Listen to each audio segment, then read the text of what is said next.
Hello everyone, this is Priyanka Gudara. और आज की वीडियो में हम डिस्कस करेंगे कैलकुलस का एक subtopic, Rolle's theorem, Lagrange's mean value theorem and Taylor's theorem.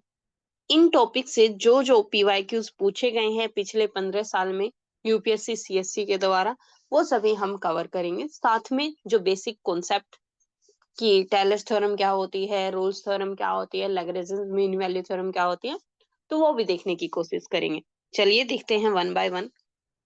सो ये वाला क्वेश्चन जो है पूछा गया है 2024 में। किस टॉपिक पे है? टेलर्स थ्योरम पे है। पहली बार टेलर्स थ्योरम क्या होता है? टेलर्स थ्योरम के हमें दो तीन वर्जन देखने को मिलते हैं। पहला होता है कि expansion of a function F x कोई फंक्शन है, उसको एक्सपेंड करना होता है। तो अगर आपको जीरो के अराउंड जीरो एक्सपेंड करना हो, तो टेलर्स थ्योरम क्या होती है? यहाँ पे कुछ कंडीशंस हैं कि टेलर्स थ्योरम में फंक्शन के डेरिवेटिव्स एग्जिस्ट करने चाहिए, और वो डेरिवेटिव्स क्या होने चाहिए? कॉन्टिन्यूअस भी होना चाहिए। अगर ऐसा है तो एफ एक्स प्लस एच, या फिर F x around zero expand कर रहे हो तो F x in terms of x हो जाता है, और उसकी एक्सपेंशन जो होती है वो क्या होती है? एक्स प्लस ए, कोई भी नंबर हो, एक्स माइनस ए या प्लस ए जो भी है, वो क्या होती है? F of a plus x f dash a plus x square by 2 factorial f double dash a plus x cube by 3 factorial f triple dash a and so on. But वहीं कभी कभी क्या कह देते हैं कि expand this Taylor series in the form of x minus a, या जैसे इस क्वेश्चन में बोला है एक्स माइनस वन, उस टाइम एक्स की जगह क्या हो जाता है? सिंपली एक्स माइनस ए हो जाता है, and then there would be expansion. तो इस तरीके से हम इसको सोल्व करते हैं। और ये किस लिए यूज होती है? तो टेलर सीरीज का जो यूजुअली काम होता है वो क्या होता है कि अगर आपको फंक्शन के किसी पॉइंट पे वैल्यू पता है, तो उसके नेबरहुड में उसकी वैल्यू कैलकुलेट करने के काम आती है। X plus h, x plus a, x minus h, x minus a type की जो भी वैल्यूज होती है, उनको कैलकुलेट करने के लिए इसका यूज किया जाता है। तो वही इन्होंने यहाँ भी पूछा है इसके एप्लीकेशन पार्ट, कि पहले तो आपको एक फंक्शन दिया गया है l n x, log x कह दो, ln x कह दो। इसको एक्सपेंड करना है in powers of x minus one by Taylor's theorem, and then find the value of ln 1.1, उसकी वैल्यू निकालनी है। चलिए जरा एक्सपेंड करते हैं। पहले x माइनस वन की टर्म में करना है, और फंक्शन हमारे पास एफ एक्स क्या है? F x is ln x। So मुझे क्या करना होगा? एक्सपेंशन क्या होगा? Taylor's expansion is f of x is written as f of a। यहाँ पर क्या है? x माइनस ए की टर्म में करना है, तो a is one, f of one. पहले मैं a ही लिख देती हूँ सो दैट आपको क्लियरली हो। In x minus a powers, इन पावर्स में हो तो ये होता है f of a plus x minus a f dash a plus x minus a whole square by 2 factorial f double dash a plus x minus a cube by 3 factorial f triple dash a and so on. ऐसे ही series चलती जाती है। In our case हमें expand करना है। In this case a क्या है? a is equal to one. So f x क्या होना चाहिए? एफ ऑफ वन, a की जगह वन पुट कर दो, plus x minus one f dash a, that is f dash one, plus x minus one square by 2 factorial f double dash one plus x minus one cube by 3 factorial and f triple dash one and so on. तो इसका मतलब हमें क्या क्या चाहिए? f1 हमारे पास होना चाहिए, F1 डैश होना चाहिए, F डबल डैश 1 होना चाहिए, F ट्रिपल डैश 1 होना चाहिए। तो जब आपके पास Fx is equal to ln x है, क्या आप ये सारी वैल्यूज निकाल सकते हो? F डैश x क्या आएगा? 1/x। F double dash x क्या आ जाएगा? -1/x²। F triple dash x क्या आ जाएगा भाई? माइनस माइनस प्लस हो जाएगा 2/x³। एंड सो ऑन, जितनी भी आप आगे निकालना चाहो आप निकाल सकते हो। बट क्या आपको फंक्शन इंटू एक्स चाहिए? नहीं, हमें F1 चाहिए। तो x की जगह 1 पुट कर दो। ln1 क्या हो जाएगा? 0। F डैश 1 क्या हो जाएगा? 1/1 that is 1। F double dash 1 क्या हो जाएगा? -1/1 तो -1। F ट्रिपल डैश 1 क्या होगा? 2। एंड सो ऑन, ये चलता रहेगा। अब ये सारी वैल्यूज क्या करनी है? इस इक्वेशन में पुट कर दो। सो हमें क्या मिल जाएगा? fx is ln x.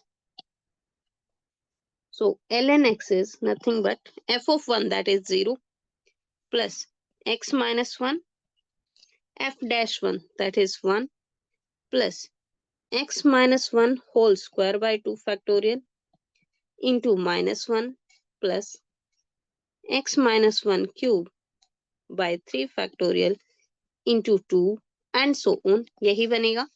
And we can rewrite this one as x minus 1 minus x minus 1 whole square by 2 factorial plus 2 times x minus 1, this is cube by 3 factorial and so on. यही बनता जा रहा है ना। और यही हमारे पास क्या आ गई? टेलर्स थ्योरम से इसकी एक्सपेंशन। आगे क्या कहा है? Hence find the value of ln 1.1। क्या तुम 1.1 को ऐसे लिख सकते हो? that जैसे ही मैं 1.1 लिख रही हूँ तो ln 1.1 की वैल्यू चाहिए। इसका मतलब x इज इक्वल टू क्या हो जाएगा? x is equal to 1.1। कुछ नहीं करना, इस 1.1 की वैल्यू x की जगह 1.1 पुट करते जाओ, आपके पास क्या आ जाएगा? ln 1.1। दिस इज इस एक्सपेंशन में 1.1 minus 1 that would B this minus 1.1 minus 1 whole square by 2 plus 2/6 1.1 minus 1 cube and so on, है ना। this would be 0.01 minus ये कितना बनेगा? 0.01 का square, so this would be 0.001। ये तो 0.1 0.1, ये 0.01 by 2 plus 1/3 एंड इसको करोगे तो this would B 0.001 and so on, ये चलता रहेगा। 4 डेसिमल तक चाहिए था तो एक वैल्यू और लिख लेना, और उसके बाद अप्रोक्सीमेटली ये जो वैल्यू आएगी वो आएगी आपकी 0.0953 या 63, ऐसा कुछ आएगा। सो कैलकुलेट करके लिख देना है एंड दैट्स इट। इतने ही इजी क्वेश्चन पूछे जाते हैं यूपीएससी के द्वारा। बस आपको क्या हो, या तो टेलर्स थ्योरम पूछ लेंगे या मैक्लैरेंस थ्योरम पूछ लेंगे। मैक्लैरेंस थ्योरम में क्या होता है? एक ही जगह 0 होता है। अगर एक ही जगह 0 होगा that would be Maclaurin's theorem. Okay, so that's it. चलिए अब देखते हैं नेक्स्ट क्वेश्चन। नेक्स्ट क्वेश्चन जो पूछा गया है ये यूपीएससी का लगता है पर्सनल फेवरेट है, क्योंकि लगातार 2 बार क्वेश्चन पूछा गया है सीएससी में और 2 ही बार आईएफओएस मेंस में भी पूछा गया है। तो ये वाला क्वेश्चन बहुत इंपॉर्टेंट भी हो जाता है। ये क्या कह रहा है यहाँ पे? Show that any 2 roots of this equation, इस इक्वेशन के कोई भी 2 roots, there exist at least 1 root of this, कि इस इक्वेशन के 2 रूट्स के बीच में इस इक्वेशन का कोई ना कोई एक रूट एग्जिस्ट करेगा। पता नहीं भाई अब करेगा या नहीं करेगा। तो क्या करना है? लेट्स अज्यूम कि fx क्या है? Let fx is equal to e raise to power x cos x minus 1, मान सकते हैं ना। और अगर इससे कोई थोड़ा सा भी इजी कर सकते हैं तो मुझे कैलकुलेशन थोड़ी सी इजी करनी है। तो क्या इस इक्वेशन को मैं रीराइट करके cos x is equal to e raise to power minus x लिख सकती हूँ, और ये हो जाएगा cos x minus e raise to power minus x is equal to 0। अब ये एक इक्वेशन बन गई है ना। इसी को करेंगे हम, let f x is equal to cos x minus e raise to power minus x. अब कोई भी दो रूट्स मान लो, अगर इसके रूट्स है वही इसके होंगे ना, सो ए और बी दो रूट मान लेते हैं। Let a and b are two roots of f x, two roots of f x. अगर इसके दो रूट्स है तो इसका मतलब क्या होगा, f of a is equal to 0 and f of b is equal to 0। अब यहाँ से आपको कुछ आइडिया लग रहा है क्या? अगर मैं इसको ध्यान से देखूं तो ये और कुछ नहीं, इसके डेरिवेटिव बनेगा किसी ना किसी तरीके से। तो थोड़ा सा तो आइडिया लग रहा है कि एंड पॉइंट्स पे वैल्यू सेम आ रही है, वैल्यू 0 आ रही है, और ये इसके डेरिवेटिव है। तो रोल्स थ्योरम अगर किसी को याद है तो वो क्या कहते हैं, रोल्स थ्योरम की कंडीशन है फर्स्ट कि जो एफ एक्स है that should be continuous, f x be continuous in closed interval a b. Second, जो एफ एक्स है should be differentiable in open interval a b. And third condition जो होती है वो क्या है, f of a is equal to f of b होना चाहिए, और वो क्या हो, 0 हो। F of a is equal to f of b और वो 0 हो। सो फिर क्या होगा, then there exist a point C between the open interval a comma b such that f dash c is equal to 0 हो जाता है। इसका मतलब इस डेरिवेटिव का एक रूट जो है इस इक्वेशन एफ एक्स के दो रूट के बीच में लाई करता है। मतलब तो यही हुआ ना कि डेरिवेटिव का एक रूट एफ एक्स के दो रूट्स के बीच में लाई करता है, राइट। अगर ऐसा है तो हमें भी तो ऐसा ही करना है। चलो देखते हैं।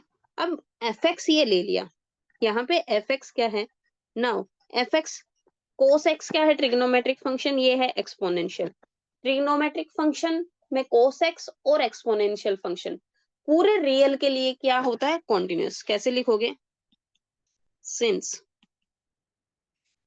cos x and e raised to power minus x are continuous for all x belonging to R, real. अगर पूरे रियल पे है तो therefore cos x and e raised to power minus x are continuous in a comma b as well। कि अगर R पे है तो इस क्लोज्ड इंटरवल पे तो कॉन्टिन्यूअस होंगे ही होंगे। Also these are differentiable, also differentiable for all x belonging to R। अगर पूरे R पे डिफरेंशिएबल है तो therefore differentiable for x belonging to a open interval a comma b भी हो जाएगा। एंड थर्ड क्या है, and f of a is equal to 0 is equal to f of b। तो तीनों कंडीशन जो मैंने यहाँ लिखी वो सेटिस्फाई हो गई ना, हो गई होगी। तो देयरफॉर क्या लिखना है, all the conditions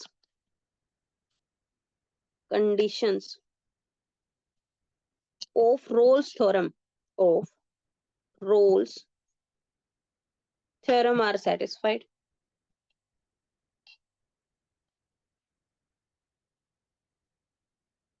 एंड अगर रोल्स थ्योरम की सारी कंडीशन सेटिस्फाइड हैं तो यहां से अब क्या होगा, therefore there exist a c between open interval a comma b such that क्या होना चाहिए, f dash c is equal to 0।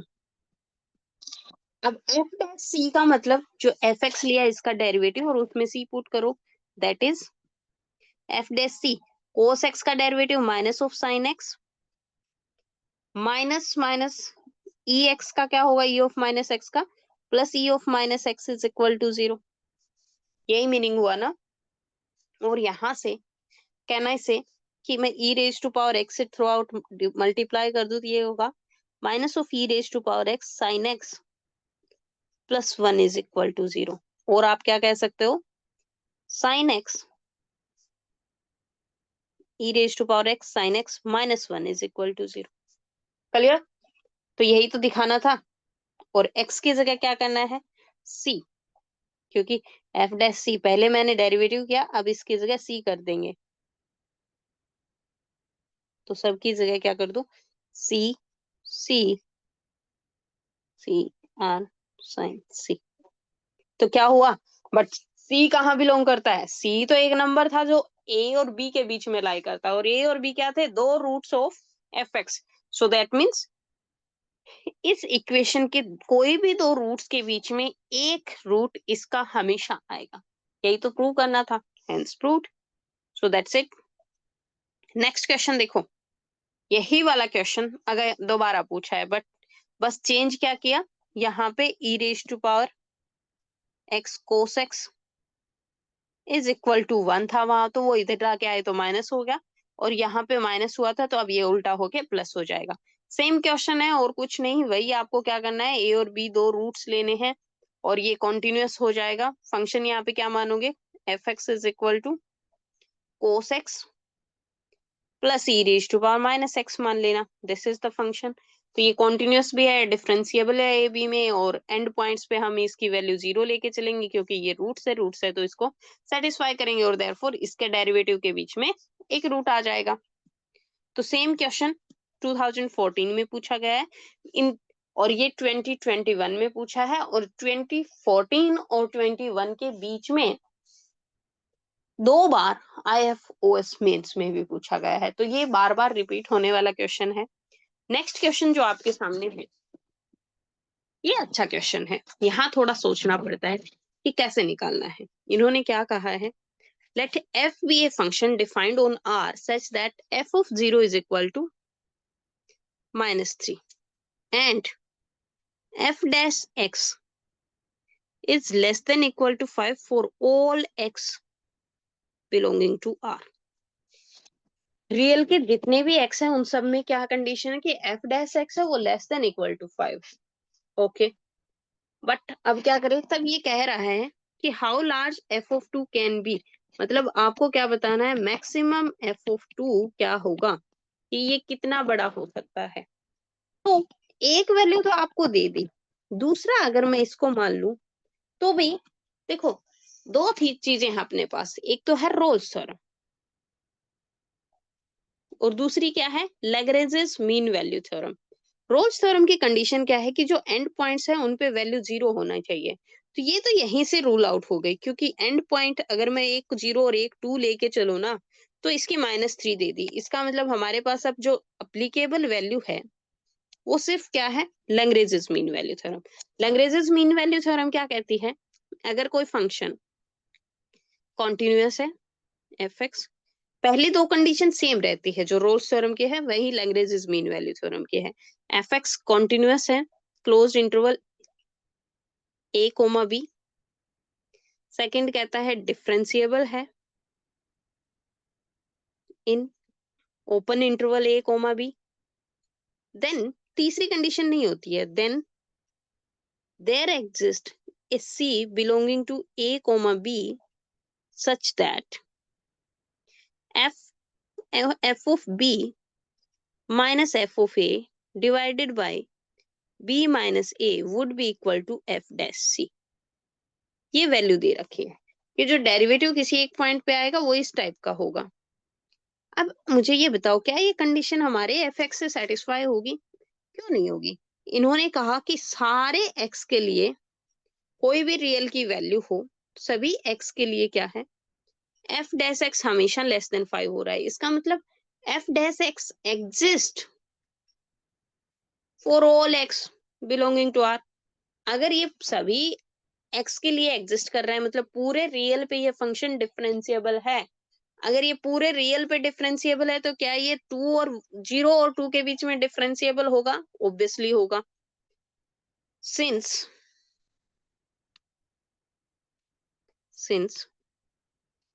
f dash x is less than equal to for all x belonging to R, this implies fx is differentiable for all x belonging to R, and therefore fx is differentiable for all x belonging to, मुझे जितना चाहिए उतने में ही करेंगे हम, 0 to 2। और अगर ये 0 to 2 में डिफरेंशिएबल है तो क्या ये कॉन्टिन्यूअस होगा? कोई भी फंक्शन अगर डिफरेंशिएबल है तो डेफिनेटली वो क्या होता है? कॉन्टिन्यूअस होता है। तो by Lagrange's mean value theorem क्या हो जाएगा? Therefore by Lagrange's mean value theorem there exist a c belonging to 0 to 2 such that क्या होगा? f dash c is equal to f of 2 minus f of 0 divided by 2 minus 0, यही बनेगा। और यहां से अगर आपको f डैश c की वैल्यू पता चल जाए, बट क्या पता है आपको f डैश c के बारे में? f डैश x है ना, आप कोई भी x की वैल्यू पुट कर लो, ये हमेशा 5 से कम रहता है। तो maximum value of f dash c क्या है? Maximum value of f dash c जो हमारे पास आई वो कितनी है? वो है less than equal to 5। Since कैसे करेंगे? Since f dash c f dash x is less than equal to 5 for all x belonging to real, this implies f dash c भी क्या होगा? less than equal to 5। f dash c less than equal to 5 है तो इस equation से क्या हो जाएगा? f of 2 minus f of 0 को क्या लिख सकती हूँ मैं? -3 divided by 2 is always less than equal to 5, क्योंकि ये तो इक्वल है ना इसके। और ये क्या कह रहा है? थोड़ा सा अगर किसी को समझ यहाँ से नहीं आ रहा है तो इसको मैं इस साइड लिखूंगी, क्योंकि मैं इक्वेट करना चाहती हूँ। ये है equal to f dash c, but f dash c तो क्या है? लेस देन इक्वल टू 5 है। तो मैं इस और इस फ्रैक्शन को क्या कर दिया? इक्वेट कर दिया, और इससे हमें मिल गया ये वाली चीज। अब यहां से क्या होगा? F of 2 plus 3 is less than equal to 10, and this implies f of 2 is less than equal to 7। तो मैक्सिमम वैल्यू f of 2 की कितनी हो सकती है? 7। therefore maximum f of 2 is 7। Is it clear? थोड़ा सा दिमाग लगाना था यहाँ पे कि आपको एक एंड पॉइंट पे वैल्यू दे रखी है, दूसरे पे निकालनी है, तो आपके पास क्या है? ऑप्शन बचता है सिर्फ लैग्रेंजेस मीन वैल्यू थ्योरम, क्योंकि उस केस में रोल्स थ्योरम काम नहीं आएगी, राइट? चलिए let's see the next question. ये भी अच्छा क्वेश्चन है, यूपीएससी ने अब तक नहीं पूछा पर आईएफओएस ने 2-3 बार पूछा है, और ये क्वेश्चन पूछे जाने के पूरे चांसेस है यूपीएससी में भी। तो देखो एक बार कहना क्या चाह रहा है। Prove that if a0, a1, a2, an are real numbers such that this is equal to 0। एक इक्वेशन दे रखी है और वो इक्वल टू 0 है, then there exists at least one real number x between 0 and 1 such that ये हो जाए।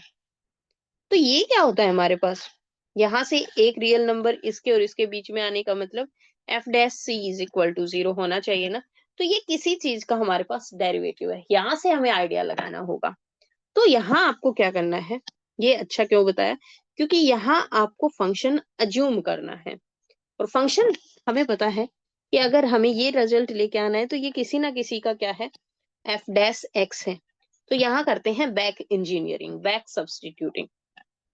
सो rough में क्या लिखोगे?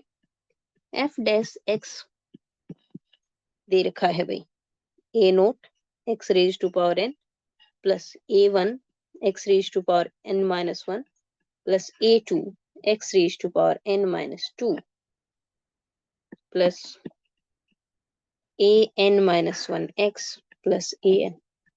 और अगर आपके पास f डैश x है तो क्या तुम मुझे बता सकते हो कि f(x) क्या होगा? कुछ नहीं करना, इसका क्या कर दो? इंटीग्रेशन कर दो। तो लेट, अब हम लेट करेंगे कहां से? इसको रफ में f डैश x मान के let f(x) is equal to, इसका इंटीग्रेशन क्या होगा?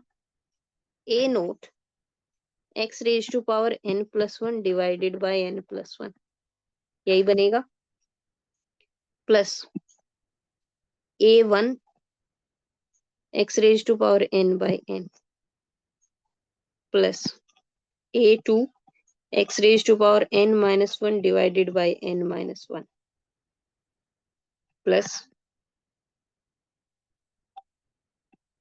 आगे इसका करेंगे तो a n minus one x square by two plus a n x is equal to कुछ नहीं, इक्वल टू थोड़ी है, फंक्शन है, इक्वेशन होगी तो इक्वल टू आएगा ना कुछ।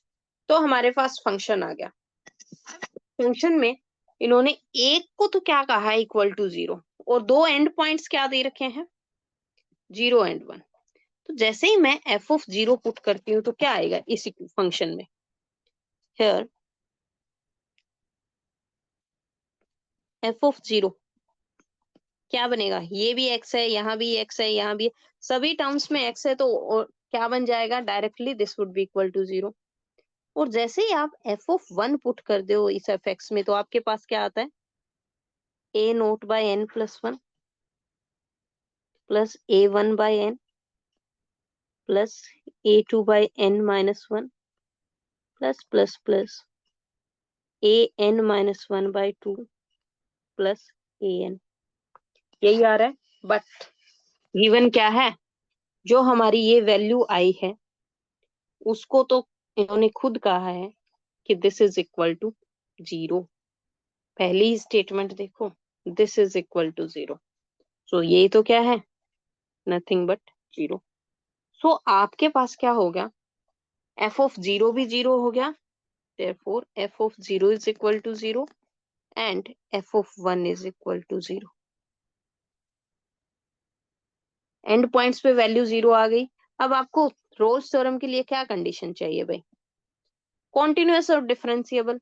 ये बताओ, एफ एक्स क्या है, पोलिनोमियल ही तो है of degree n plus one, और सारे के सारे पोलिनोमियल क्या डिफरेंशिएबल नहीं होते, क्या कॉन्टिन्यूअस नहीं होते। तो सीधा ही क्या लिखना है, since F x is polynomial, since F x is a polynomial of degree n plus 1, therefore continuous and differentiable in 0 1।